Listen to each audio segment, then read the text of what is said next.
Hello and welcome. Hopefully you can hear me. Hi, Car Story.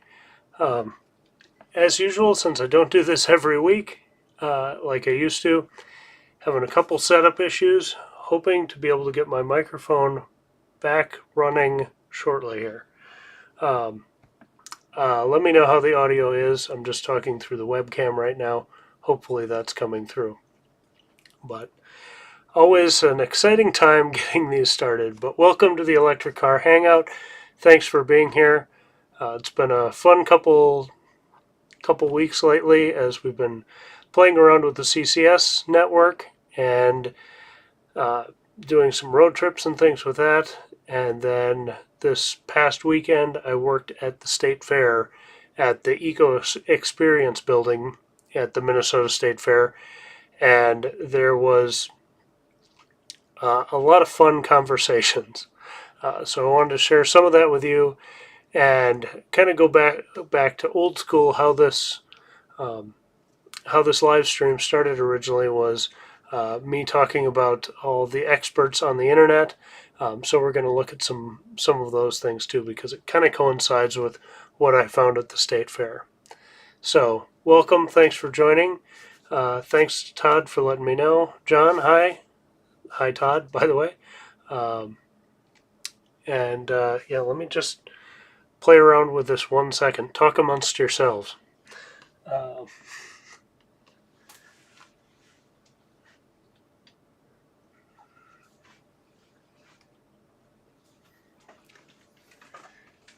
Once again, this office is just so large and palatial that getting all these things set up is difficult. No red light yet. Of course, as I was setting other things up,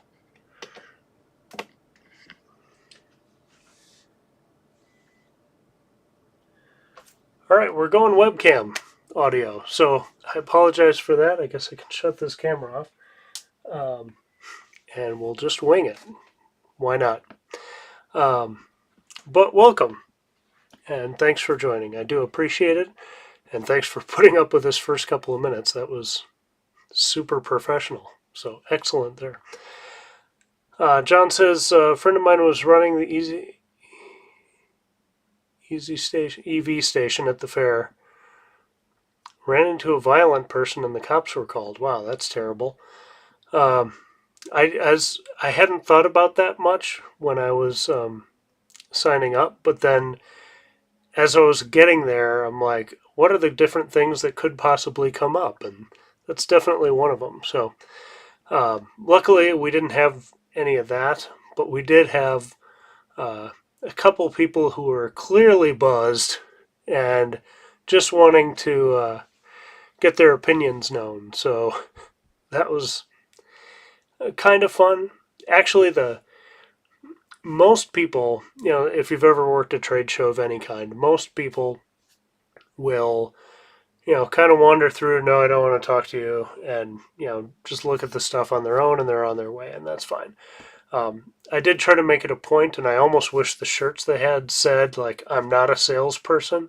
So I tried to make that really clear that I'm just here for information, answering questions as best I can, and, let me know if you have any. Um, but the best interactions were, well, really three kinds. One were the kids and even like young teenagers or teenagers in groups that would all just pile into the cars, close the door, crank the stereo, goof around a little bit, and then be on their way. Or they're like really excited and like getting selfies with the car and everything, and so those were kind of fun. The cars we had there were the Polestar 2, the Ford Mach-E, Mustang Mach-E, the Tesla Model Y, and the Ford Lightning. So good variety there. And then outside the XL Energy booth had a Polestar 2 as well and a Volkswagen ID4. So pretty good variety around there. And um, the Ford booth, really, it's like a big section of outdoor area, but their booth had a Lightning and a Mustang Mach-E prominently displayed. So that was pretty cool. That even the non-EV part, had those front and center. So I was really impressed with that. I thought if they have them, they'll be at the back of the booth and nobody will be wanting to talk about them. So that was pretty cool. Steve, hello, welcome. And Jeff, welcome. Have a good evening. Uh, Steve, I believe you are Plug and Play EV on YouTube. If I have the wrong Steve, I apologize to both of you or all of you. Um, but Steve, I've had a couple videos on the CCS network lately, and I don't use it every day. But Plug and Play EV did a really good video about their family road trips around the summer and using different CCS networks, and had really good success. So with all the horror stories that are kind of surfacing right now, he had a really good experience and shared that. So I think it's a little bit of where you are in the country, how the different regions handle maintenance and everything, and then you just get there at the right moment or whatever. Too, that's a part of it. But reliability and everything needs to definitely take an uptick. Yes, okay, good. I've got the right Steve. So check out Plug and Play EV's channel. He's got a lot of good road trips with the. Now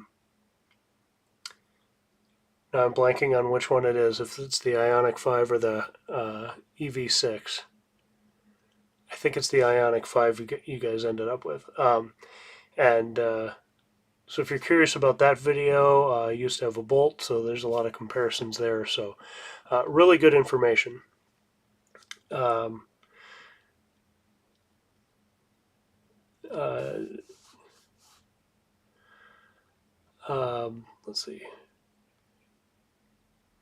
Oh, you know what? Hang on one second. One other technical issue. I started my laptop so I could monitor everything on the other camera when I was sitting over there, but that's not in play tonight. So the video started rolling, and I'm hearing my own voice in the back of my head with a 30-second delay. One thing I wanted to say, well, I'm kind of on that CCS network and reliability issues, and Tesla does have fantastic reliability, but for the folks in North Dakota, they'll remember when the superchargers went in across North Dakota, they would kind of flake out for the first few weeks, where they'd be working and then half of them would be down, or all of them would be down for a morning. They'd get them back up, and so it was even the supercharger network, as great as it is, really.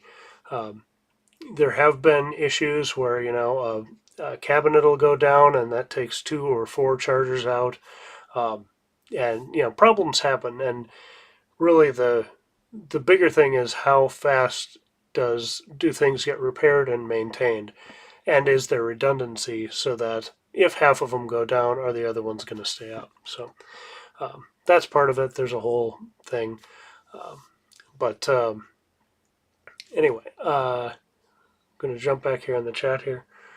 How do you keep people from driving the vehicles away if they could turn the stereo on? Nobody had the keys or anything, so those were all hidden away, so no one could actually activate the cars. Oh, that's what Todd was saying. Need a fob or something to drive away. Thanks, Steve. John says Zefnet having problems with their CCS1 chargers going down. Little Falls went down. Zefnet is a local. I don't know if it's just in Minnesota, but it's definitely Midwest. And they have like 50 kilowatt hour chargers that you generally will have one CCS handle and one CHAdeMO handle, and so those are the DC fast DC fast chargers in Minnesota. Most of them. Yes, it's a company. Yeah, and John says only 50 kilowatt charging, but it's better than nothing. Yeah. Steve says just got a new supercharger at our local mall. Was in planning permission stage for years, but excellent addition and still the gold standard for others to follow. Excellent, yeah. And they're putting them in like crazy. There's just when I was doing my video for last week, I stopped by one that I thought was just a permit, and the pedestals were already up. All the electrical hasn't been done yet, but I was like, as far as I knew, these hadn't even been started. So yeah, they're just cruising this summer. So that's fantastic. And I'm starting to see, I think it's Marco RP on Twitter, just posted today like the first plan, like permit plan for V-Force chargers. So not a lot of details on them yet, but they are starting to permit for those. So we'll see what that brings. I don't know if that's going to have CCS on it or adapters available or how that'll work. Or they're more geared towards Cybertruck and future products. We'll have to see.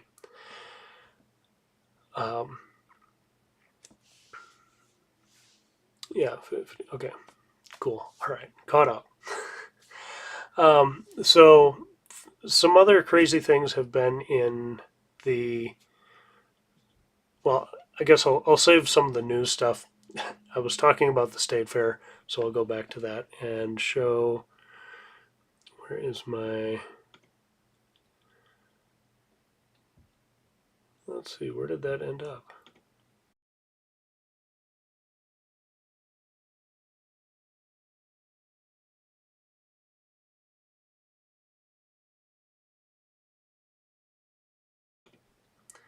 Sorry. Hey, Roland, welcome. Chemist American Lifestyle. So this is a quick time lapse I did at the state fair. It's not polished. It's ready to go into a future video. But here you can see on the left we have the red Lightning in the Lariat trim. And then we have the Model Y Performance, Mustang Mach-E, and Grabber Blue. And then on the right, I couldn't get it all in frame because I just had to set the GoPro where I could. But that's the back end of the Polestar over there. So, yeah, planning on doing a video maybe in a couple weeks about, because I'm going to work the state fair one more time. So I want to talk a little bit about some of the conversations we have had, what people were asking, what the interest level was, all that kind of stuff, and pick up some more B-roll with another trip to the fair this Sunday. So, yeah, this is just a raw, right out of the camera, right out of the GoPro time lapse I took the other day.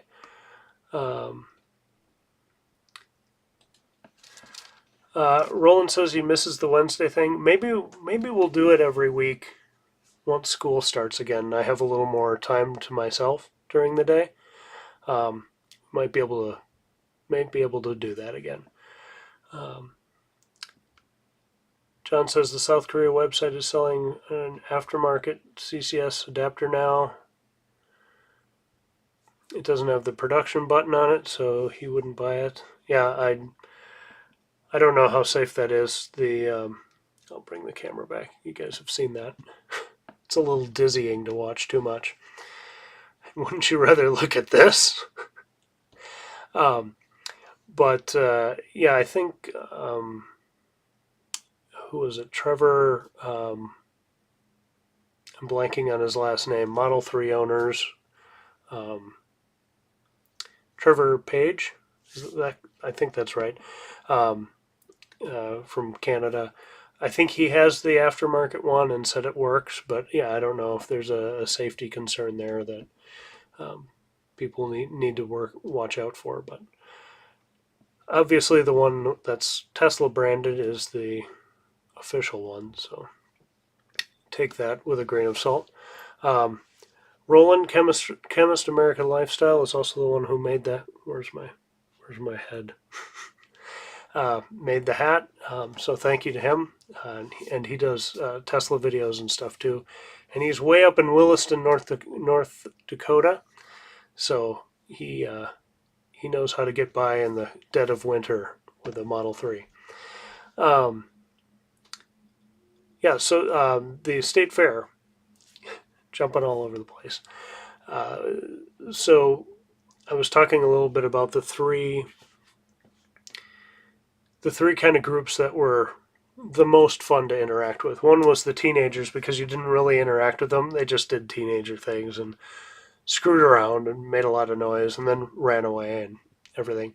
Um, the second were the people who were like ready to buy, and they were really looking at, I want to sit in this, I want to go through everything, I want to sit in the back seat, and I want to, check out all the storage space and everything and really compare what's out there.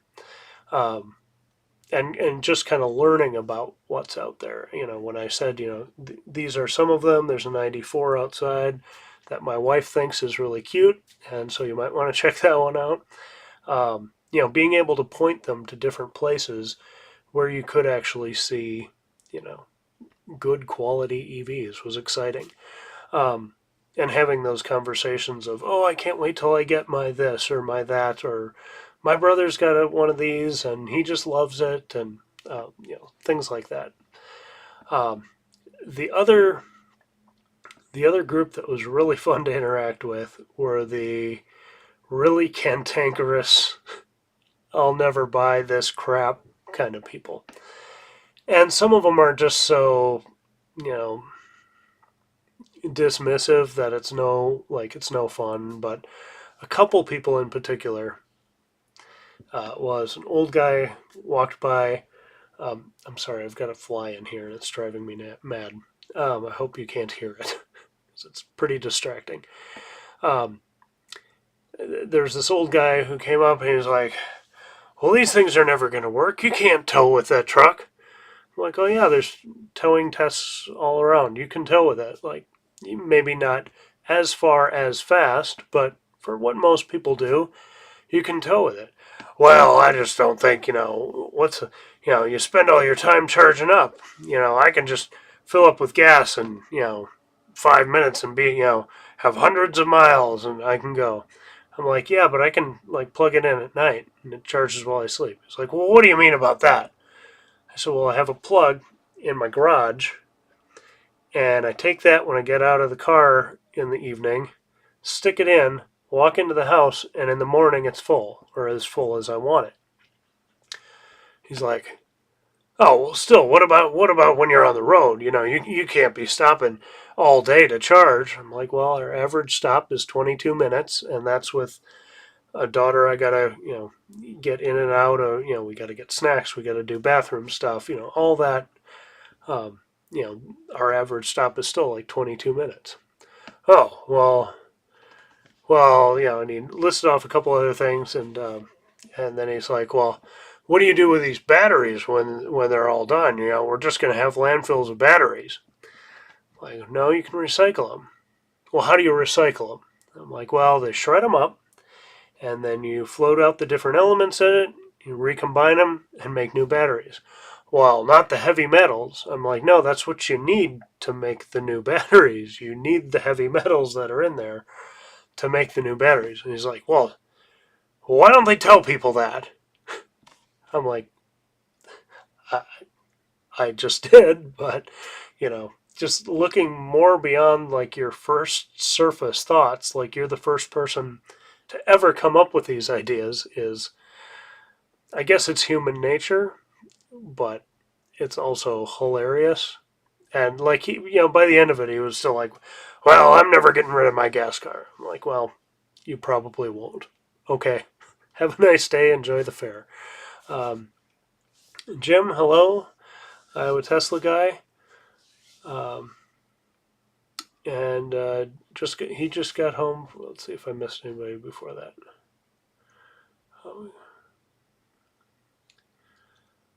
Oh, Roland says they've got a Lightning Pro in their local Ford for test drives, so he did. Oh, cool. Let us know how that went. I'd love to hear about that. Yeah, up in Williston, North Dakota is oil country, so getting the Lightning up there is exciting and maybe hazardous, but hope people take some test drives and it changes some minds up there. Now Jim says he just got home from a trip to Germany and Italy. Woke up this morning in Milan. Ooh, that is a very long day. Yeah, get some sleep. Uh, wow. Yeah, that is a. I've I've been to England twice, and Ireland once, and that flight back is a little rough. So the flight there is rough too. It's just a long way. So I imagine Italy's even longer. So yeah, get some rest and look forward to your next video too. Jess says, cool time lapse. It would be super fun to try a tilt shift time lapse and mount the camera higher, looking at 45 degrees down. Uh, Looks like toys in a miniature mode. Yeah, that would be really cool. I got to the fair about 10 minutes before my shift started with just a GoPro in my pocket. So I'm like, I'm going to get something today. And then when I go back on Sunday, we're going to go early with the whole family. So I'll try to get some B-roll and maybe set something up a little better. And really, I didn't. We were so in it right away. By the second I stepped into that area with the EVs, we were bombarded with people, and it was just crazy for the first hour and a half or so. I guess it was Monday night. And then it died down a little bit, and that's when I put the camera up. But we really missed the swarm, so I want to get that more on Sunday. So hopefully, yeah, there will be some cool video features. I'm trying to find a way that's not too invasive of, maybe interviewing a couple people maybe before my shift starts and just say, hey, what do you think about electric vehicles? What do you think about electric vehicles? And just kind of do man on the street. I don't know if fair people would chase me out for doing that, but I think it would be really interesting. Maybe at one of the Drive Electric Week events would be a better place to do that later. But anyway, I hope to do something, a video on the state fair thing. Yeah, tilt shift would be really cool. Steve says, getting Norm Macdonald vibes from your cranky old fella impersonation. Thank you. I appreciate that. Reminds me of Norm Macdonald calling his wife a battle axe in a joke. Solid gold. I saw... Okay, yeah. Roland says, on my experience with the recent local car meet, reactions are getting better in Williston. Great. That's excellent, because Williston is really, like, there's the interstate that goes across, and then at the end of the state, as you're going west, you drive straight north almost to the border, and that's Williston, if people aren't familiar. Violent people saying you're going to take down the grid. Yeah, I didn't have anybody bring that one up, but I did talk to another gal. I'll catch up on the chat, and then I'll talk about this other girl because she was pretty funny too, and it was right at the end of the night. Car Story says people think it's one or the other. You can have both gas and electric if you want. Yeah, I mean, yeah, my dad tends to send me stuff about, whether it's true or exaggerated or he heard this thing from someone or whatever. He sends me all this stuff, and I'm just like, okay, don't buy one. Whatever. Like, there's there's enough demand that you won't be able to for a while anyway. So if you don't want to be first in line, don't be first in line. Simple as that. Um, let's see. Uh, Roland says the voice impersonation gets $1. Thank you. I appreciate that. Let's see if I can add this. I don't know if it's going to... Yeah, my software doesn't actually put whatever the thing is. It just quotes like, this is what the image is. So, a dumbbell. And that's pretty fitting. So, thank you, Roland. I appreciate that. Let's see. John says, nickel has gone up 600%. I don't think they're going to throw batteries in the landfill. People are so stupid. Yeah, I don't think... it's a relatively new thing, the battery recycling thing. And so I told him, well, Tesla's doing this, and Redwood Materials is another company that's going to be taking these, but, they just don't have enough coming back yet to really do it on a huge scale. But, like Elon's talked about, and I think maybe JB Straubel from Redwood Materials, he's helped start Tesla, but now he's doing Redwood Materials. They've both talked about, you shred the batteries up and then you float the different particles and separate them out.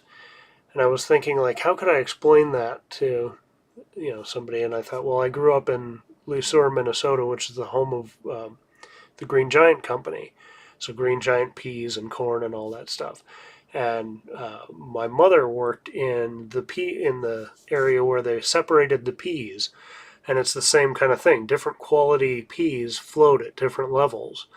And so they put them in there and then separate them, and then you've got your grades of peas. So, that's a good way I can think to describe it to people in the future. Yeah.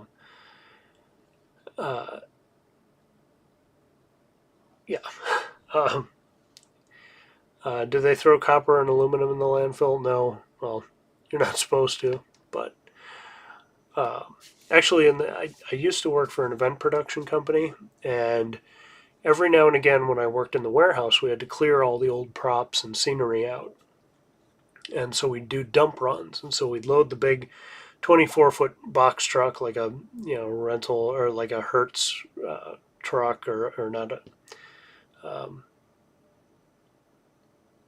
I guess Hertz does the trucks too, but like a moving truck. And we'd load it with all the flats and scenery and everything that was going to go to the dump. And we'd drive it up all like to the top of the dump, and then you just dump it out. And then they actually have like backhoes and different things. And there's one tractor that's just got a magnet on it, and it goes around and picks up all the steel that it can grab and separates that out. Obviously, the magnet wouldn't work for aluminum, but yeah, I mean, that stuff is valuable and worth separating and saving what you can. We did try to do our own, like we had recycling for steel and recycling for aluminum, just so that gets mentioned. So we were doing a lot of that, and most of what went in the landfill was wood product. Let's see. Jeff says, thank you for commenting on the staunch fair guy. I have to handle similar every time I go back to the fam in central Wisconsin.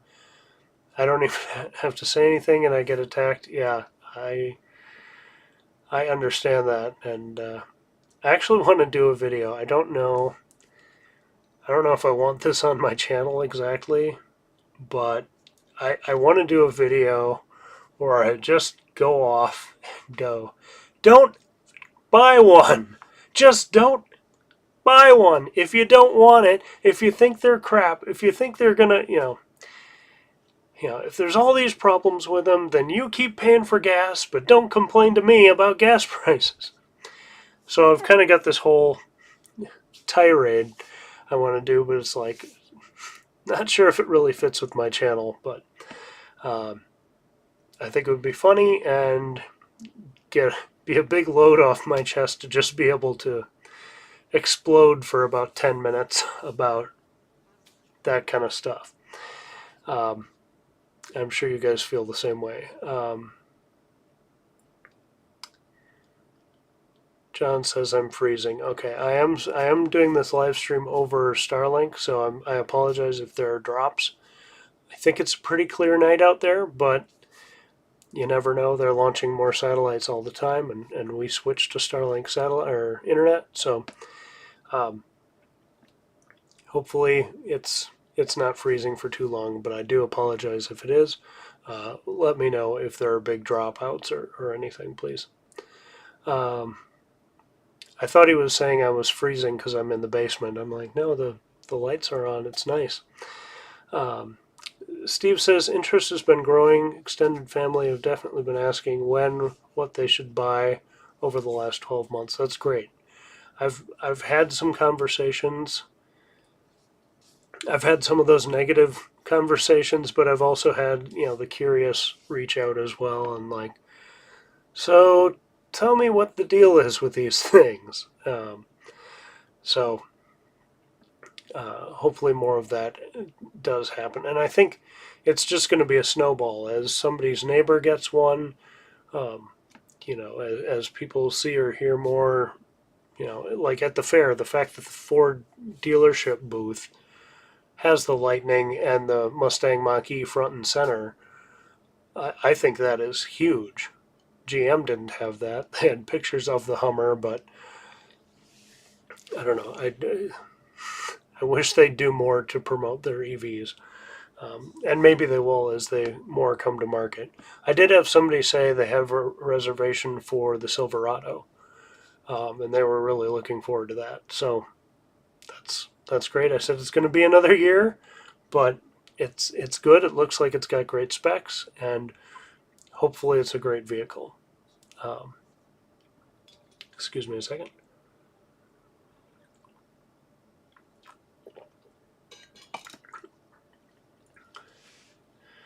John, did any of you guys get to the 69 update of FSD? Nope. I think Dan Berkland did, but I was looking at the notes he wrote out about it, and my daughter came up and swiped my phone, and I never saw it again. So I gotta look that up tonight after the live stream. But um, yeah, I explained to him it's like plugging in your electric dryer. Yep. Um,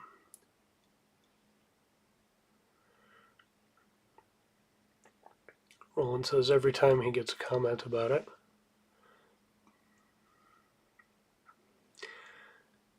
Yeah, hi Jason, by the way. It's a bummer the new structural packs aren't reusable. Yeah, but I think. Well, I wonder if that whole like if a pack goes bad, can they just unbolt that whole segment and rebolt a new one in there, rather than digging in and trying to do modules like they had in the past? Um, I'm not quite sure. Because yeah, I hope it doesn't total the whole car. If it's just like, oh, part of the pack needs replacing, we got to replace the whole pack, which is a lot.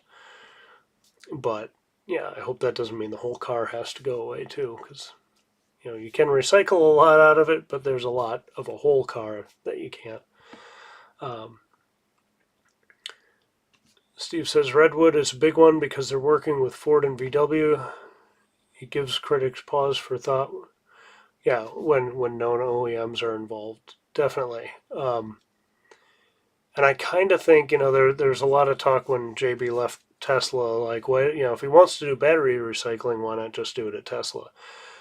But I think that's the reason is because you can be as unaffiliated. Maybe they'll recycle stuff for Tesla. It sounds like they might, um, but then you can take stuff from whoever VW, Ford, other companies, other non-car companies, cell phone companies, whatever. If they've got battery materials in their devices, then let's get them, let's shred them, and let's turn them into EV batteries. So yeah, I think there's a bright future there, as batteries will eventually come offline. And I think they had something, I don't remember where I saw it, or I'd look it up and show it to you, but they had something about how much they've already recycled. And maybe that was the announcement of, and then they sold it to Tesla. I feel like sheets of copper roll or something were already being sent to Tesla from Redwood. So um, I wish I still had that in my head where I saw it. But that's exciting if they can, even at an early stage, be able to um, be sending some material back and get, people always complain about the mining, and some of that is justified. You want mines that are responsible, that are not polluting groundwater and all that kind of stuff. So the less mining, the better. So if they're already starting to diminish that need, even though the overall need is still growing, um, it's a start. It's a step in the right direction. Uh,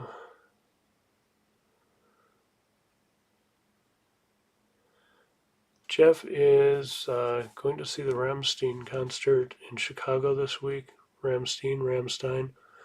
I know the band, but I don't know much about the band, so not sure how it's pronounced. But Chicago, have any recommendations on chargers or charging strategy? Um, Jason says Jeff charged beforehand. Yeah, that's good. On trips like that, I would probably charge up to 100% or close to 100%. If you're in Tesla, well, actually, there's EA there too. Uh, Head to like Toma. Um, check out a better route planner if you haven't used that before. That'll give you a good strategy. Um, I would charge, yeah, definitely before the concert if you're leaving that night.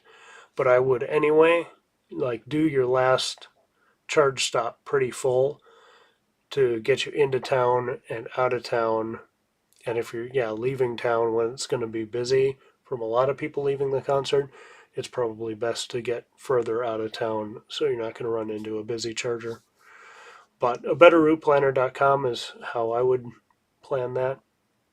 We're actually going to Cincinnati in 2 weeks, week and a half. And we did that trip a couple of years ago.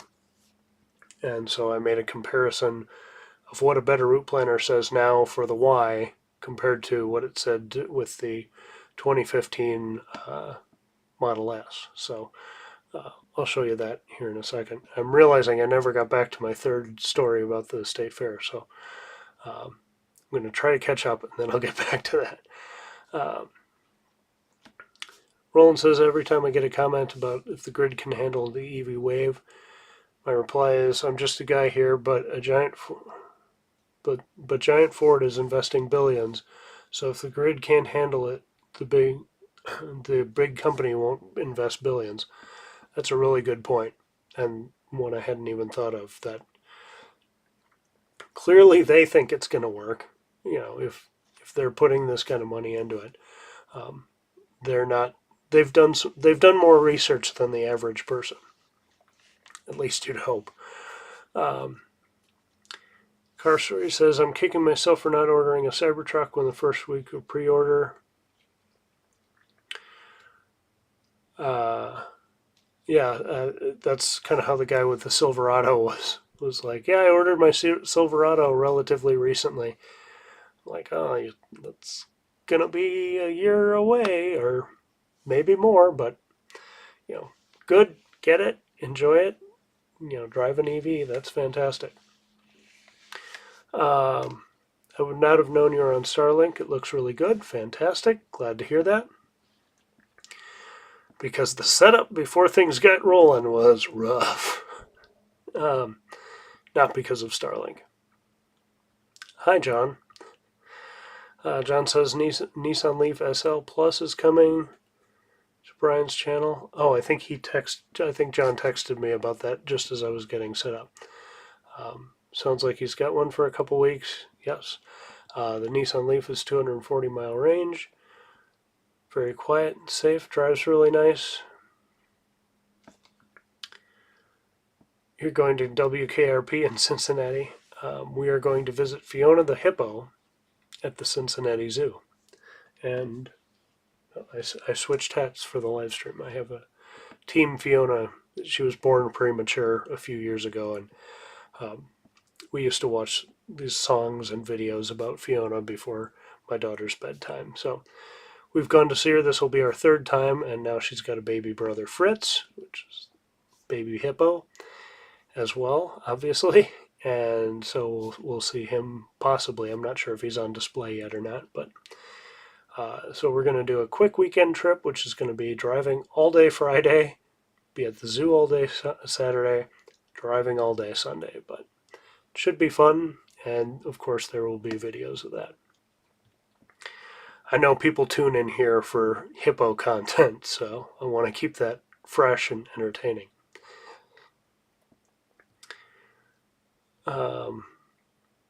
Steve's got a good point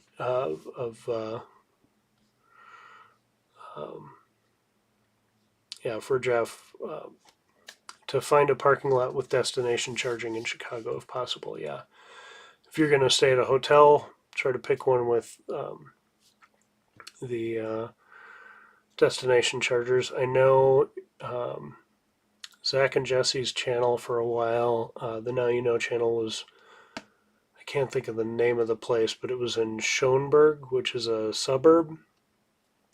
And I think they're actually all solar powered, and they've got battery storage and EV charging. I don't know how that fits into where you're going or how you stay, but you could look that up. I can't think of the name of the hotel, but if you go to maybe some of the older, let's say a year or two ago, Now You Know channel videos, they might have a link in there.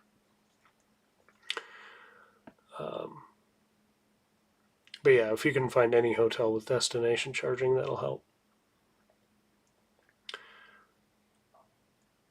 By the way, the Ford Lightning Pro here in Williston, the price is already adjusted to $48K. Yeah, I saw they raised prices, and some people are like, well, it's because the 8K or whatever it is in the infrastructure bill. And other people are like, no, it's just the cost of things have gone up, and it's maybe a little bit of both. I don't really know. I haven't talked to anybody in the know enough about it to have a strong opinion on it myself. Staying at the Palmer things, I think.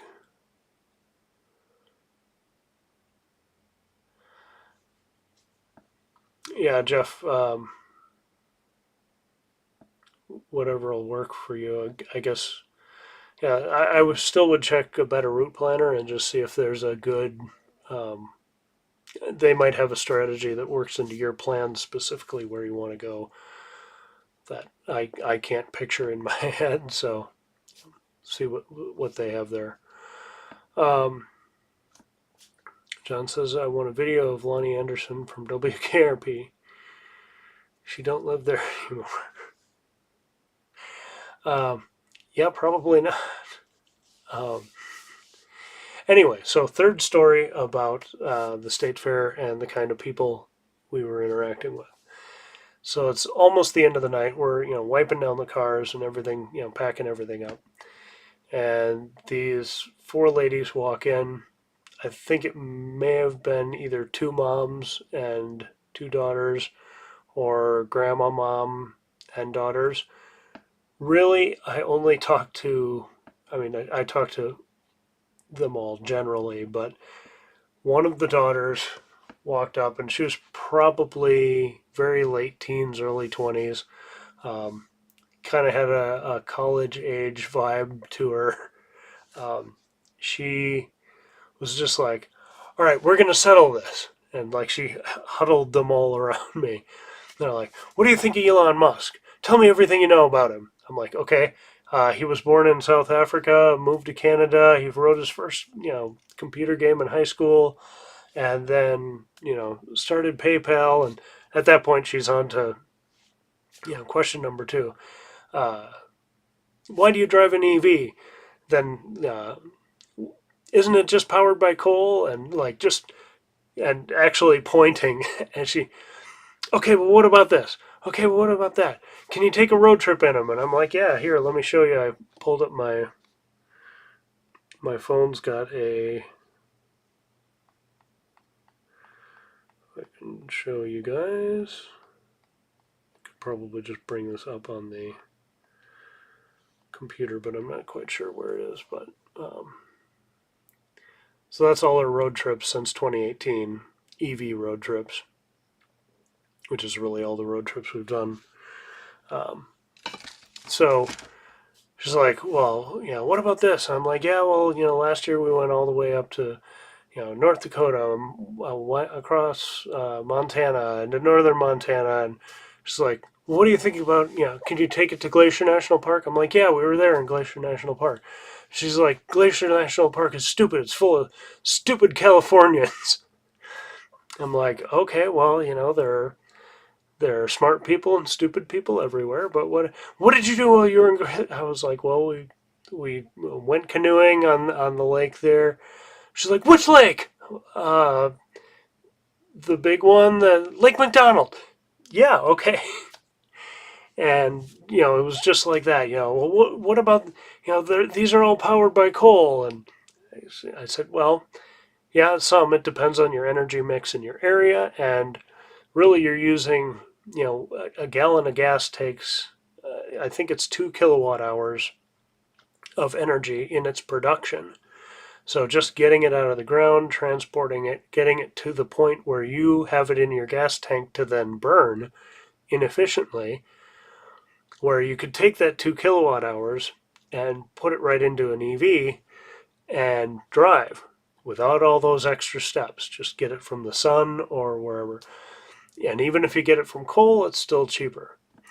And, it became very funny. And like her sister or friend or whatever was like, stop pointing at him. And so I was starting pointing at her about, the different things. It was pretty funny. And unfortunately, it was right as the doors were closing. So, like, they had to get out.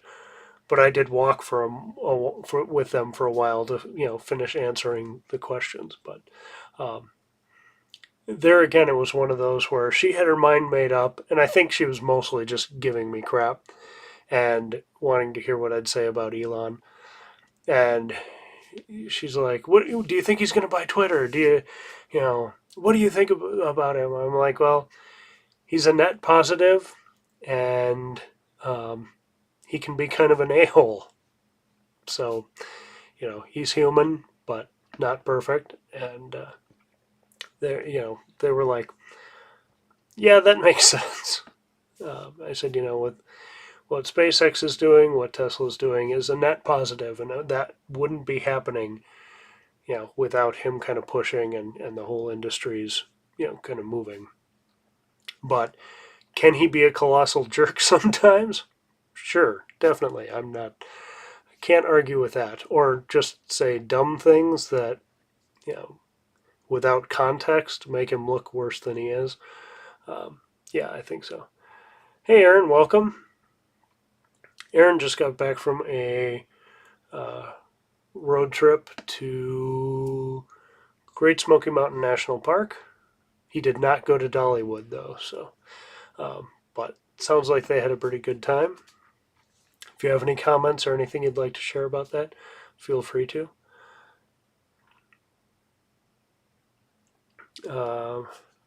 My fair hours coming up are Sunday evening from 5 to 9. And the building does close right at 9. Like, they were shutting doors. I'm like, everybody out, volunteers too. So, if you're going to pop by, don't wait till 9.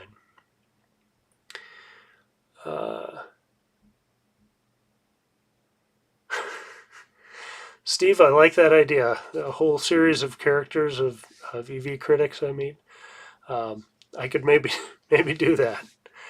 Um, but speaking of critics of EVs, I wanted to show you guys this thing. This has kind of been in the news quite a bit today. I don't know if it broke today or yesterday. But this AXA Insurance did this test to show that battery electric vehicles can catch fire and how dangerous battery BEVs are. And so they set up this test. I'm going to show you here. Where they set up a Model S, and they towed it and flipped it as if the driver lost control, like they were creating this scenario where the driver loses control, hits a barricade or something, flips over, and the battery catches on fire. And it's like, oh, that sounds terrifying. And they had a whole audience and did a press release and everything about this. The only problem is, of course, they were towing, on a cable, they were towing the vehicle to perform this flip. So that was all set up. And you could say, well, it could happen in the real world, and probably has. So, okay, fair enough. And then it flips over, and as you can see in these pictures, it catches on fire. But for the safety of the audience and the people involved, they didn't want to do that with the battery pack in the car. So they took the battery pack out and used pyrotechnics to show the battery catching on fire. The non-present battery catching on fire. So obviously there's been a lot of backlash in the EV Tesla world about this today. But I just wanted to share that because it's possible had they left. I mean, they wanted the spectacle of the fire, and look at all these photos just on a Google search. That holy cow, this looks really terrible. This flipped Tesla with fire coming out of it. But I kind of wonder if the reason for doing this for safety's sake, I'll try to fit my air quotes in here, was really because they weren't sure if they did this test that the battery might not start on fire, and then they wouldn't have their spectacle. Because if it didn't hit hard enough to cut through the plate and really damage the pack, they could have done this and then not had their fire. And I kind of wonder if that's the case. It probably would have, the way they set it up. It probably could have caused a fire, but I just feel like this is just so preposterous. And they got their big visuals out of it. I'm sure people will be sending this to me as like, did you see this? But hopefully word is getting out enough that, I mean, you can see, in this image, that looks pretty horrific just on its own. Like, oh, what did Tesla do to make their car flip like that? But then you add, this kind of thing in, and it's, looks 100 times worse. So, really disappointing, stupid thing that I hope they get roasted for. No pun intended.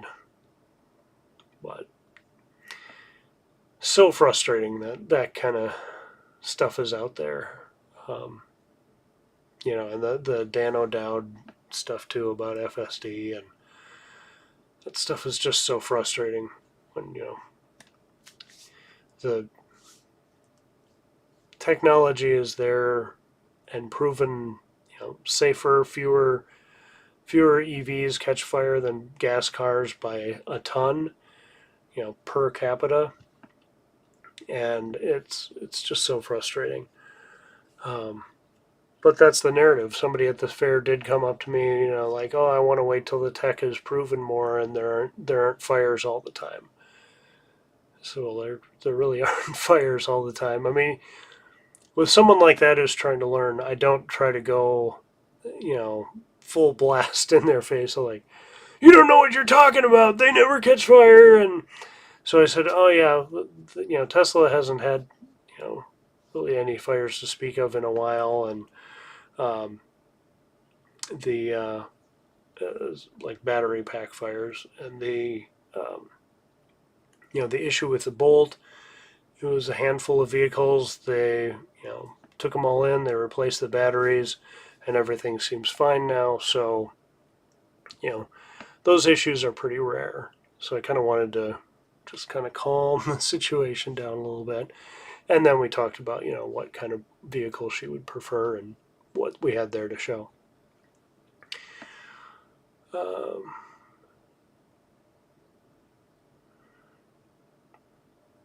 let's see. Yeah, John. John says Brian was attacked by a teenage girl on electric cars. Yeah, she would have been. She was so like high energy and like crazy entertaining. It was so funny. Um, that she would have been a perfect person to get on video and just like do like 10 minutes of back and forth of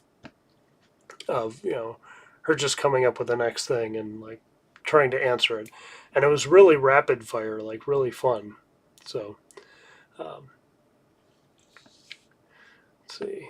Yeah, Steve says cantankerous old chap, hyper question lady, misbehaving teen.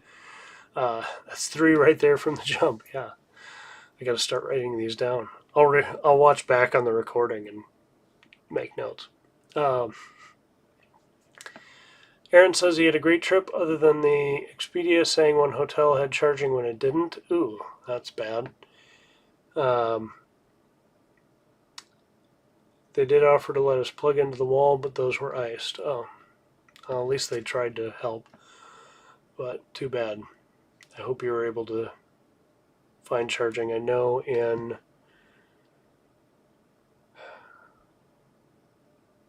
I'm blanking on the name of the town just north of Great Smoky Mountains. I don't think it's Gatlinburg,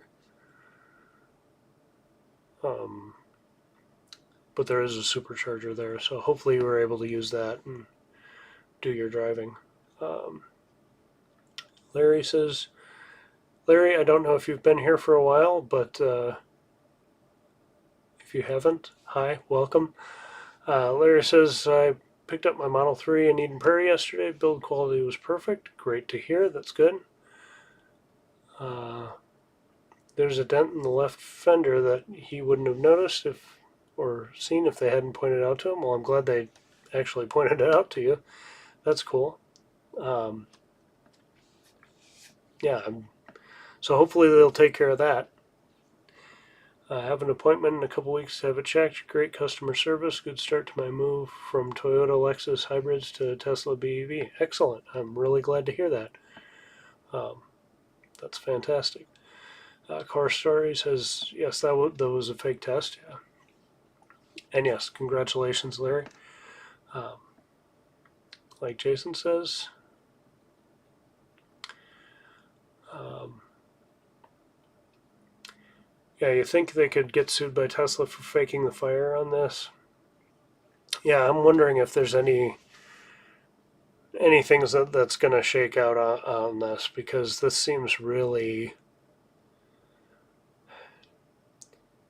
either they planned it for safety with zero concern about accuracy, or they were intentionally trying to get away with this and then some idiot spilled the beans. Um, because I think most people would take this on face value, and it would take Tesla or somebody with the data or the know-how to say, hey, this doesn't look right. This never happened. This didn't happen with the battery in it. This could have gone on months and nobody knows. Now, I don't know when they did this test. I'm just following or finding out about it today. But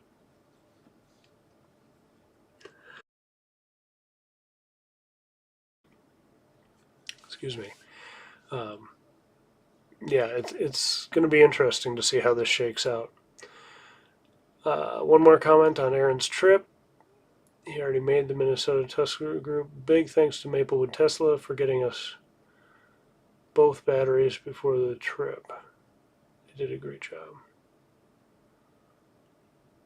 That was your 12-volt battery, I believe. Uh, John asked if I heard about Tesla putting out cease and desist order on Dan O'Dowd. Yeah, I did. We'll see what happens with that. That could get spicy too. Um, Jeff says, as I'm new to the Tesla world too, what group should I be a part of here in Minnesota? Um, the Minnesota Tesla Owners Group is really good and helpful and patient with questions that have been asked a long time or a lot of times. Um, most people in it are pretty friendly and happy to help. So that's a good one. Minnesota EV Owners is also another one for just general EV stuff, and they do. Minnesota EV Owners does probably more events or is involved in more events with like the American Lung Association here in Minnesota and the Pollution Control Agency.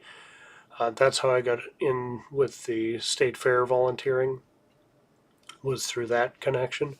Minnesota Tesla Owners Group does uh,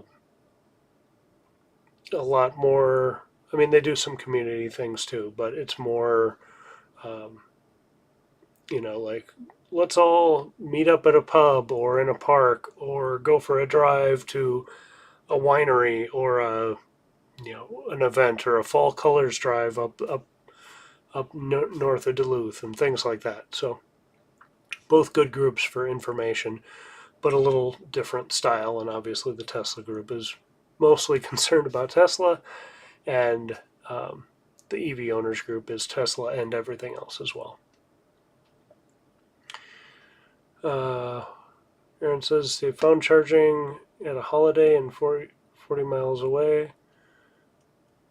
We had 54 miles of charge and made it fine. Excellent. Great to hear that. Um, and John was talking about the groups. Are those Facebook groups? Yeah, those are Facebook groups.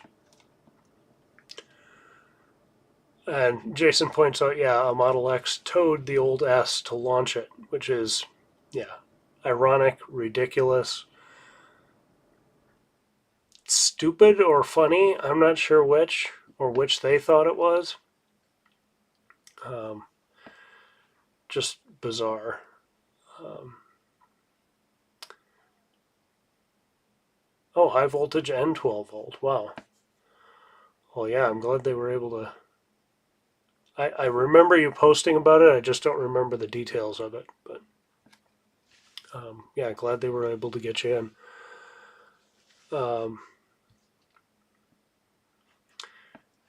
in. Steve asks, has anyone visited Voyagers on the border? It's on our national parks list for next year.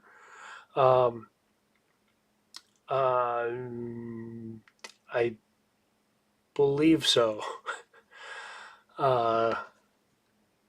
I'm trying to think if I've spent a lot of time up in northern Minnesota in the kind of the arrowhead, we call it, kind of the point of Minnesota as it goes out.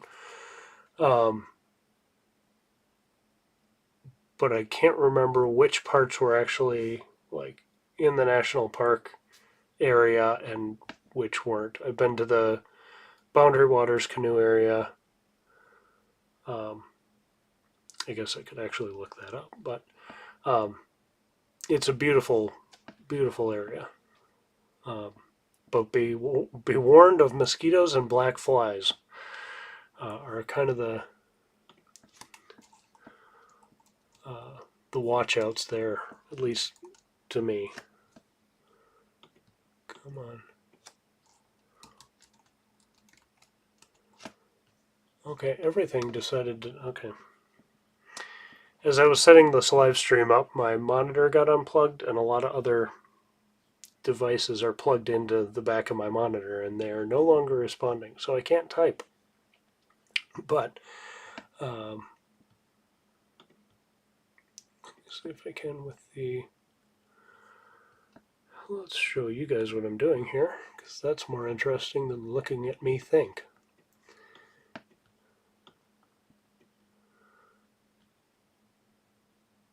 So,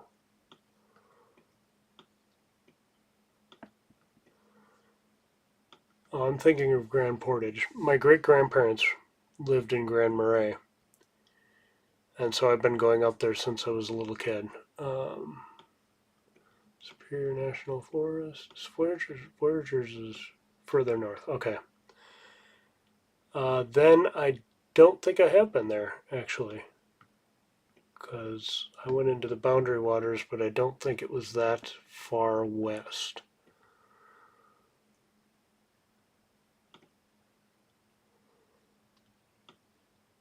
And so getting up there is a little tricky with charging right now. There are some hotels. There might be more over here, though, that have some overnight charging. Todd, if you're still on, you might know more about this because you've been up there more recently than I have when you went up.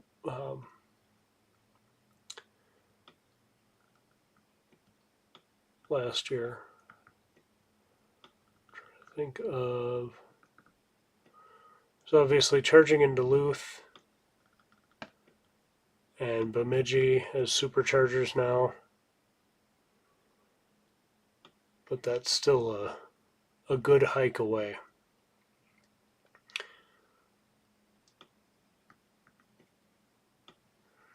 And I know there are some, like I said, there are some lodges and things here. I don't. Maybe there are in this area too that have some level 2 charging. I guess Todd went up to Rosa, which is over here. So, but I don't know if anybody else has been in there. Feel free to. Yeah, Jason has a good point. Might need to do an RV plug. Yeah, might need to do that. So, but we've been. I mean, we've been hoping for uh, more superchargers. Two Harbors is about to get one.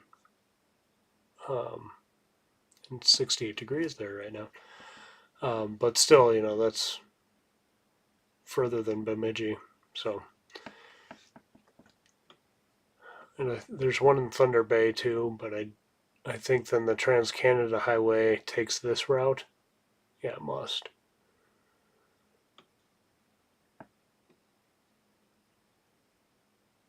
So, yeah, that might be a little adventure finding good charging up there, but north of Bemidji is just level 2 charging. Todd says, yeah. But it will be beautiful. Like if it's anything like this area, which I have to imagine it is, it's going to be great.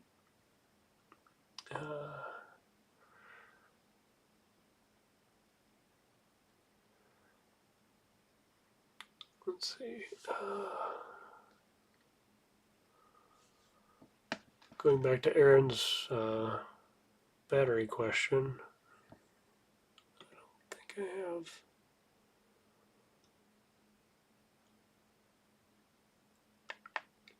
Got a better route planner, but if I can't type. This is my planned trip to Cincinnati, which is going to be a lot easier than it was a couple of years ago, and saved me about an hour on charge times too. So that's wonderful. But I can't change that without typing. So we'll come back here. Hi. So going back to Aaron's battery, he said the high voltage was put in the day before our trip in a few hours. 12-volt went out when transferring car seats from the X rental. They replaced that in about 5 minutes. Yeah, that's dicey before a big road trip. So I'm really glad they got you in. Yeah, that would be pretty stressful. Um, Larry says, is anyone here using the Spigen screen protector? When I backed out of the garage this afternoon and the sun hit the screen, I thought, well, where'd all those fingerprints come from? Larry, I use I think it's the satin or matte finish one, and it's good most of the time. You still do see some, in the right light, you still do see the screen or the fingerprints a little bit, but it's not as bad. And um, you still can get some in the right angle. You still get some glare, but it's not as bad as the stock glossy screen. Yeah, Steve, maybe Rivian will get the Adventure Network out that way in the next 12 months. That'd be great. Um, and yeah, John says look at ZephNet or Zeph Energy because they have a charger in Grand Marais. Again, it's not closer for where you're going to be going, but they might have one in Ely or somewhere by that point. And yeah, PlugShare, obviously. You know how to search for charging. Um, Aaron says he uses a generic matte screen protector off Amazon, but it works well. I think we've seen many use the Spigen ones. Yeah, it's not. I don't think the Spigen one was particularly cheap. It was just one I saw well recommended, so that's what we ended up. Um, yeah, and obviously, Steve, if you're driving through, the metro area or even north of the metro area on your way there, we'd love to do a meetup or something and hang out, see you on your way. Make sure you're prepared for the Minnesota North Woods. Um, so definitely, as you plan that trip, be sure to let us know, and we'll try to annoy you on your way. Uh, let's see, what was the other? What was the other? There. So I wanted to talk a little bit about um, this Cincinnati trip because um, we do have, I'm again using a better route planner here, but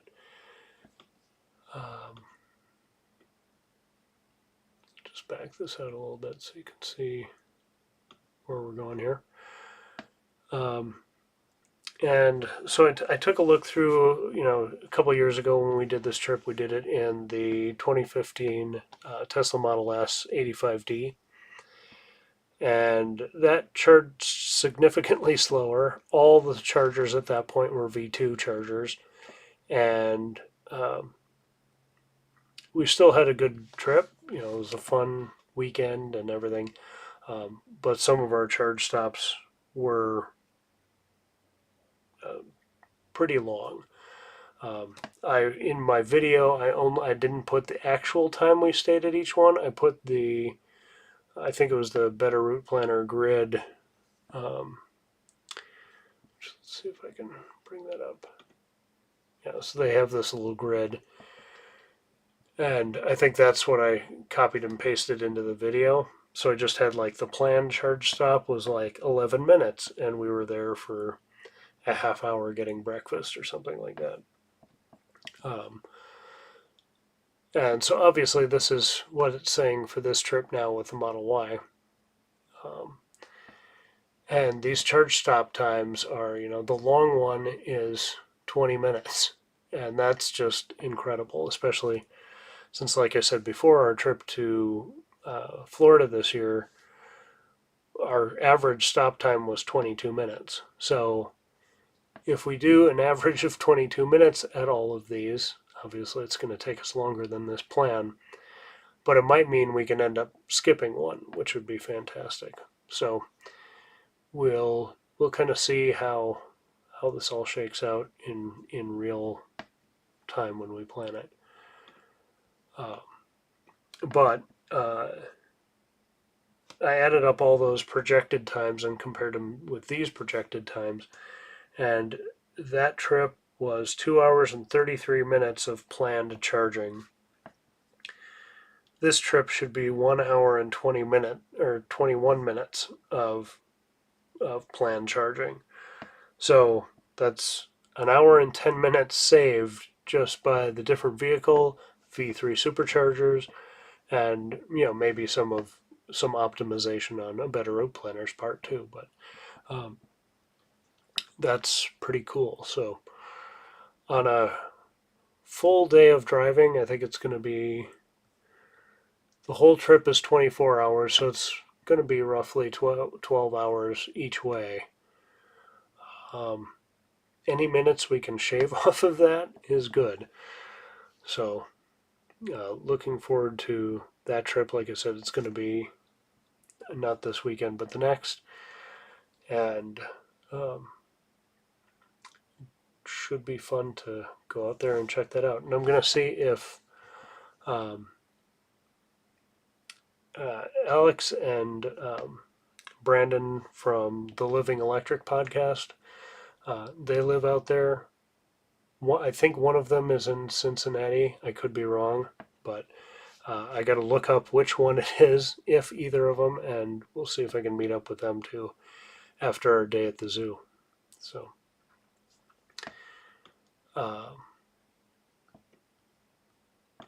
let's see, do I have any other notes on that? I don't really, but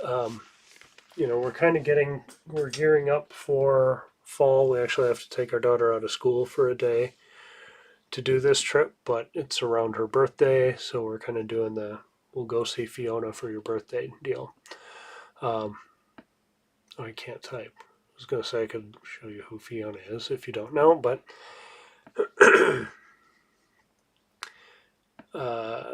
yeah, Jason says, looks like you're charging in downtown Chicago. Might want to move that one. I'm strongly considering that. I think it's here's the trick.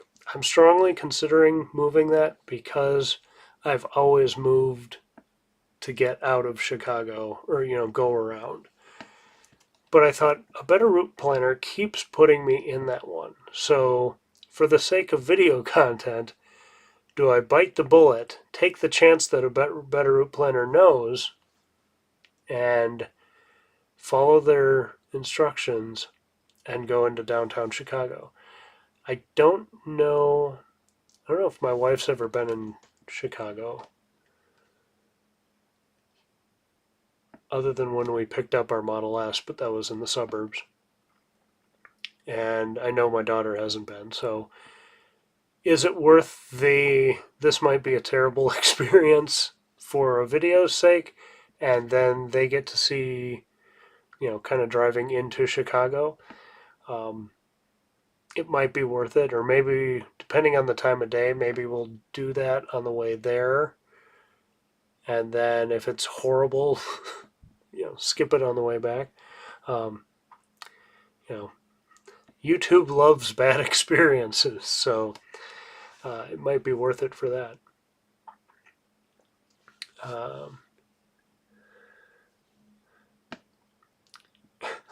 All right, Steve's ready for the hangout. Beer and BEVs, you're on. Yeah, that'd be fantastic. Just not the driving afterward, but. John says he's got his Chatamo adapter for sale. I read that as chemo at first, and I'm like, wait, what are you telling us here, John? In the comments of a video. So I'm glad it's just a Chatamo adapter. He's got the CCS. He doesn't need the Chatamo. Oh, so fancy. I want to charge even faster. Speaking of the difference, the video I have coming out this Wednesday is a trip my daughter and I just took down to Worthington yesterday, Worthington, Minnesota. And that's where the new Electrify America station is, the third one that's opened here in Minnesota. And it's near one of the older Tesla stations.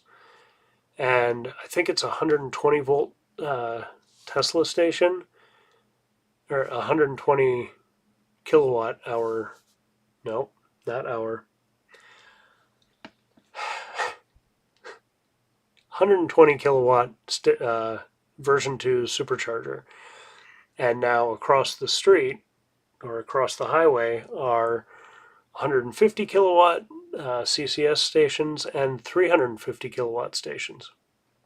So had I had the adapter, I could have, instead of charging at the supercharger, I could have gone to the 350, charged significantly faster, and probably for less money um, on the EA network. So it'll be interesting if in that location, and I know people in other locations like that have been doing that, just like, I'm going to charge faster over here than do a V2 Tesla station. So, John, if you're going out to South Dakota next year, you'll be able to check that out. Uh, or if you're just going to head to Worthington someday. Um, so, like I've said in other videos, I'm not going to get the CCS adapter probably. At least I'm in no rush to. But that is a good example of a place where, even for a Tesla owner, it would come in pretty handy. Um,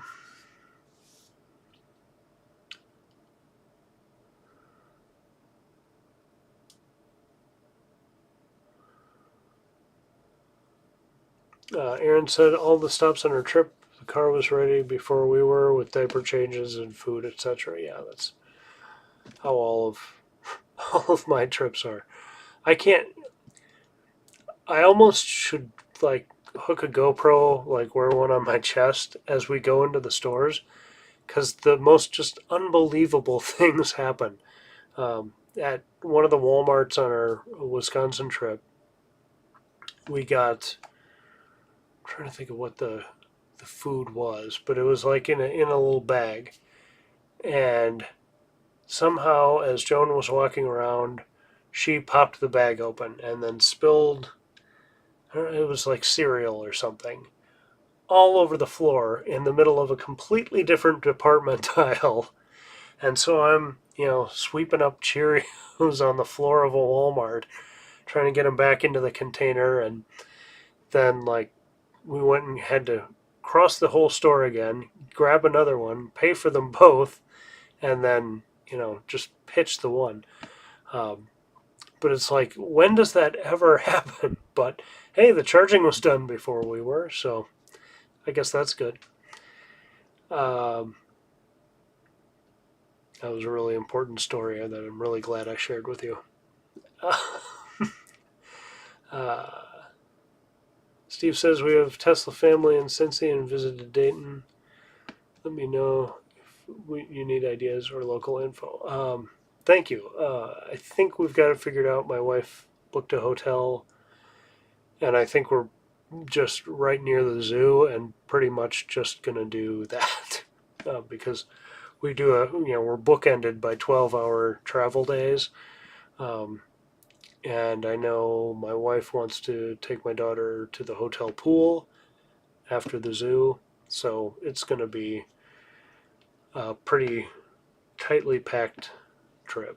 But I was thinking, yeah, if I could meet those guys or one of those guys for maybe dinner, and if my wife and daughter want to hang out at the pool in the hotel and whatever, and then I could go out and actually talk to somebody else who does this kind of thing. Um, John asked, does the whole family sing Holiday Road when you're going down the road?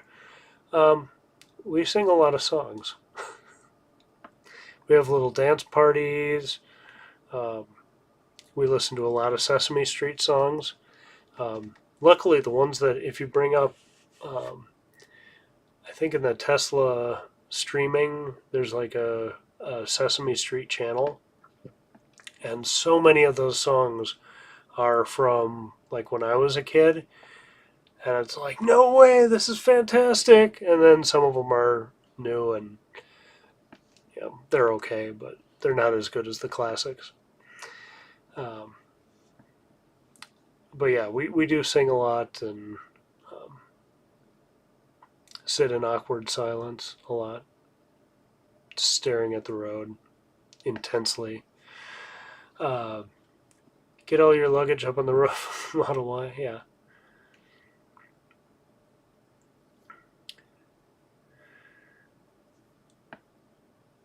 Jason says, yeah, it might be cool, just traffic. Yeah, that's why I've always tried to skip it, because Illinois with the tolls and the traffic is just horrendous. That actually might be worth getting the, now that MinPass has the, uh, uses the same, like, transponder or whatever it is for the Easy Pass deal. That might make me break down and get it, just so I don't have to deal with all the tolls going in and out of Illinois. Stop at Six Flags in Chicago. Yeah, one more. It would be fun, but we'd have to add another day to our trip, and we're kind of trying to make this one quick. So yeah, we'll sing all the songs and do all the stuff, but it's pretty much just going to be power driving. Hopefully the girls can get some sleep on the way and just plow through. So we'll see. We'll see how that's going to go. I can show you. Let's see if this will load. I'm not sure if it will, but no, it's not going to work. Okay.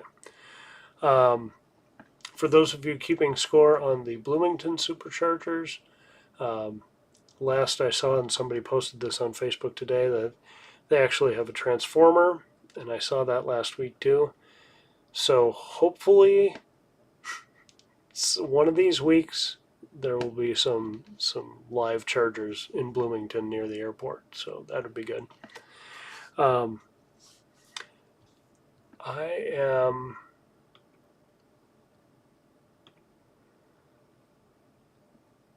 was going to go into a little bit of a tirade on some electric articles, comments, because of my experience at the state fair.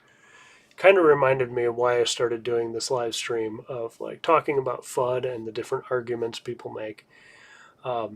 And a lot of these articles I read from Electrek or Teslarati or whoever, when they show up on Facebook, they get a stock, 200 comments from EV haters. And after doing all that at the state fair, I was like, yeah, let's run through some, and that would be fun. But we are at the hour and a half mark, so I don't know if people want to keep going with that. Aaron says you can skip the tolls and pay online. You just make an account and add a card. Costs $13.40, and we just drove through them all. That's a good idea. Might do that. Since my wife and I both work from home, there's not really a reason to do the Easy Pass thing here. And if I'm driving, I generally have Joan with me, and that's 2 people, so I use them. I don't know if she counts as a people, but she's a people.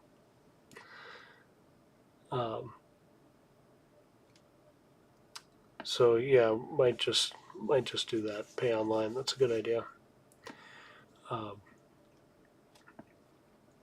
So unless anybody else has anything else to talk about, I think I am going to wrap it up here, because we are at about an hour and a half, and I tend to go very long on these things. So happy to answer any other questions or get any other input on things. I'm hoping it sounds like the FSD 69.2 will be coming out at the end of the week. And so, not sure I will make a video on that. I think Dan Berkland's probably going to make one on 69.1. So check out his channel if you want to see how it's handling in Minnesota. And, sometimes that's fun to see. And, not how it's handling in California, but, just a random flyover territory state like this. Um, so keep an eye on his channel for that. Like I said, I'm not sure if I'll do a video on 69.2. I might, just because it's been about a year since I got FSD, and it would be cool to compare how it behaved then to how it's behaving now, and look at that progress over the course of the year.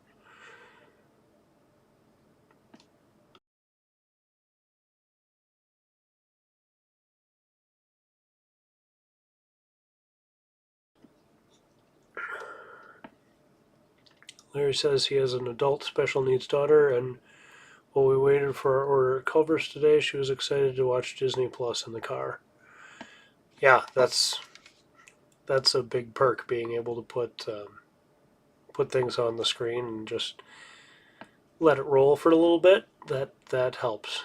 My daughter is starting to do some of that during the waiting, but she has got her father's vanity, and so she'll like to watch our road trips where she's in them and see Joan on the screen. Uh, so I don't know if that's good or bad, but she'll watch some of that stuff, and then some other different things. Um, but that's kind of like, oh, have I created a monster here? She's started to, every time I put the camera on her, she's started to wave. So that's a thing. We'll see how that goes. Um, Steve says there's a new one fought on Twitter. Some Arizona politician that's a doozy. Check it out after this. I think I know what you're talking about. I think that is the, correct me if I'm wrong, but it's the, to replace a EV battery costs $10,000, and I can replace the battery in my ICE car for $100 to $350 or something like that. Yeah, that's just mind-bogglingly stupid. It's like, okay, well, what would it cost for you to get a new engine or a new transmission? But it also, it's kind of like that AXA insurance deal. People see it, don't look at the context, and go, wow, that's right, these things are really terrible. And, when you don't look into something, when you don't, put pieces together, or you don't think, you don't take the time to think critically about it for 2 seconds, you just go, well, these are terrible, these batteries are ridiculous. Well, yeah, if you compare the battery that runs the whole car to, your little, 12 volt, yeah, that's a big difference. But they do very different things. Um, so, some of that stuff is just so mind-bogglingly stupid. Several live streams ago, we talked about there was an article talking about how it can be cheaper to own a gas car than an electric, and that was like, if you wanted to put a level 3 station in your house, it would cost $15,000 or five. I don't know. It was a lot, but basically, they're like, yeah, if you want to put in a industrial grade electrical system in your garage, it's going to be expensive. So I looked up what would it be to put in just a one pump gas station, and it's like $50,000. So you're not even like, you wouldn't do that, and you also wouldn't put an industrial EV charger unless you're Kyle Connor. You wouldn't put an industrial car charger in your home or office. Maybe at your office you would, but yeah, some of that stuff is just so painful to like. Is this the kind of thing I really have to refute? Um, so we'll see if we get more of that kind of stuff at the state fair. Um, John says the Tesla Collision Center in Eden Prairie has been open for 5 weeks now. That's fantastic. We need more capacity there. Larry says I only joined about 10:15, but this was great and really informative. Definitely be back. Well, great. Thanks, Larry. I appreciate that. Um, the brain just stopped working. Um, in the past, I used to do this every Wednesday, and then over the summer, um, it just needed a break. Things were, pretty crazy, so I decided we'd do it at the end of each month, so the last Wednesday of each month. And I think, at least for September, we'll keep that intact. And I'm just pulling up the calendar to see when that last Wednesday would be. So it looks like the 28th of September will be the next one. Um, but if you guys want to do this every week, I can make it happen. Um, Once school starts, I'll have a little more prep time to actually have some graphics and set up the camera in advance and things like that. Um, so the production value should go up. Um, so we'll see about that. I'll see if that works with my schedule. But for right now, the next one's going to be September 28th, unless something changes, and I'll publish it, with some notice and stuff too. Um, but I appreciate that, Larry. That's good to know because I'm just in a room talking at a little dot of a camera, and sometimes it just is like, I don't know if anybody's going to watch this. Would I watch this?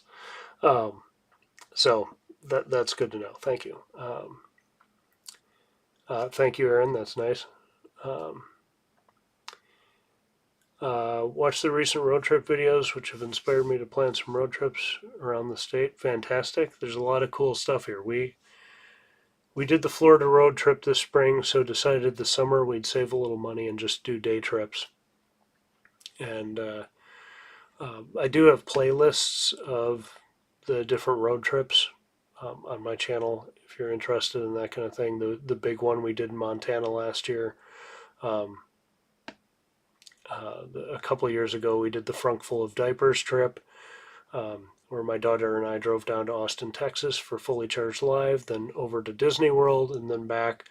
That was a pretty fun one, too.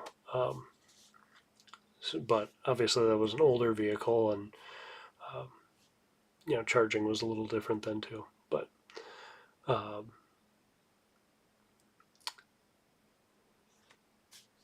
Joan's going to have 4-phase coming to my house. I'll stick with what we've got. We've got the 240 plug, and it's working good.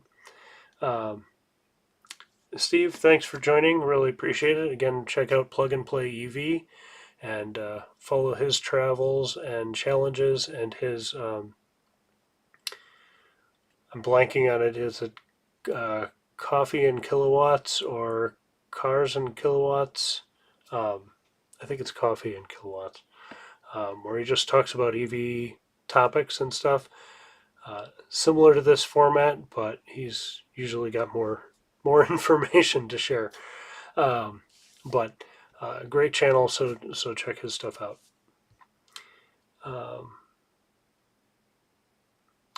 John, have you thought about buying a 12-volt electric cooler for the Tesla? No, not really. Um, we generally pack a big cooler for trips, and I imagine we'll do that for Cincinnati too. And I don't like paying for bottled water, so I use whatever bottles and things we have in the house, and I fill them all up from the tap and just pack them in the back of the car. I know it adds a lot of weight, but uh, just buying more plastic to have disposable water bottles is not ideal. So I try to, and plus, of course, when we're on trips, we're buying pop and stuff like that, and that's all in plastic bottles. So if we can cut the water ones out, that's good. Um, but we don't really bring anything that needs to stay that consistently cold, so we haven't needed that yet. Um, John's asking if I've heard about the all-electric DeLorean. Yes, I have. I haven't looked too closely at the reveal video or reveal event they did. I know some people did videos on it. I haven't checked it out. I think it's It's cool. Other than the gull wing doors, it doesn't look too DeLorean-ish to me, which is fine. I actually think without Back to the Future, actually think the DeLorean is a pretty hideous looking design. I think most cars from that era of the 80s are kind of tragic. And I'm sorry if that bothers some people, but like the Mustangs from that era are just like, oh, it's a car. It just didn't seem like it had any design inspiration other than be stubby and lame. Um, the old Mustangs are low and sleek and long and just um, so great looking, and then you get to the 80s and they're just like this is like a extended Civic or something, um, like Civic hatchback. Anyway, those are my very strong feelings about that. Um, but I don't know. There's really nothing about the new DeLorean design that ties it to that, and that's okay. It can be its own new thing. I just don't know without the nostalgia factor if they're going to end up like a Faraday kind of thing where it's like, here's a new design. Maybe we'll build it, or maybe we'll run out of money, or what. So I'm interested. I hope it does well. I think they're only making a limited number of them, so it probably will. But um, I haven't dug too deep into it because it doesn't seem like something the average person's going to end up with. But I do need to get back into studying all the new EVs that have been coming out because I keep seeing other people's videos on things and I'm like, I didn't know that was out yet, or I didn't know that existed. Um, so I need to kind of wrap my head around all the new products that are coming out. Yeah. I don't know why. Maybe it's because I grew up then and I just thought everything was boring and the old stuff was cool and the future stuff we were gonna get was gonna be cool. Um, I think what really bothered me in the 80s as a kid was you'd look back at like some of the 50s cars of the future kind of things or concepts. You're like, this is incredible. This car from the 1930s is incredible with these long sweeping lines and the fenders over the wheels and everything. Um, there's so much style and elegance and good lines, and then the stuff driving around is just like this is depressing as all get out. Um,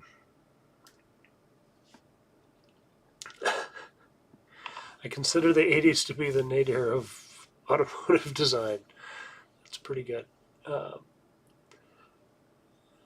you love the Packard car. Um, yeah, I think the new DeLorean, John, is somewhere around 300,000. Yeah, it's just gonna be a one-off thing. Maybe if it does well, if they make a boatload of money, maybe they'll put something new in production after that. But I think this one isn't even coming out till like 2026, so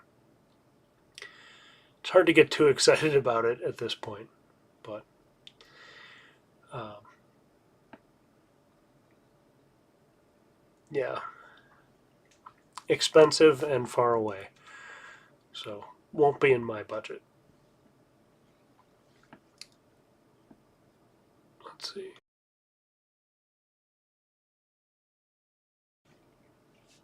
Uh, all right, so like I said, I think I'll wrap it up here. But like I said, this Sunday's video is going to be the trip down to Worthington, which is just again another little day trip. But I talk a little bit about the difference between the Tesla station and the cost of that, and then the new EA station, which all the pedestals seem to be working. So that was very exciting. The one in Albert Lee, the second one that opened in Minnesota, is up and running, but 2 of the stations are down. Hopefully that's not a perpetual thing. That's just a growing pain kind of thing. But we'll show some video about that and then talk about expansion and things like that as well. So, and then we go to a lake that we think we can swim in, but it turns out you can't. It's a bird sanctuary, so there's a couple bird photos in there too. So that'll be coming this week, and then next week will most likely be something on the State Fair experience, which you've already got that teaser. And then after that will probably be the Cincinnati trip. And then as we get into the fall, I'd like to do some interviews with other owners before the weather turns really bad about how their summer was traveling with their EVs. New EVs I haven't got a close look at.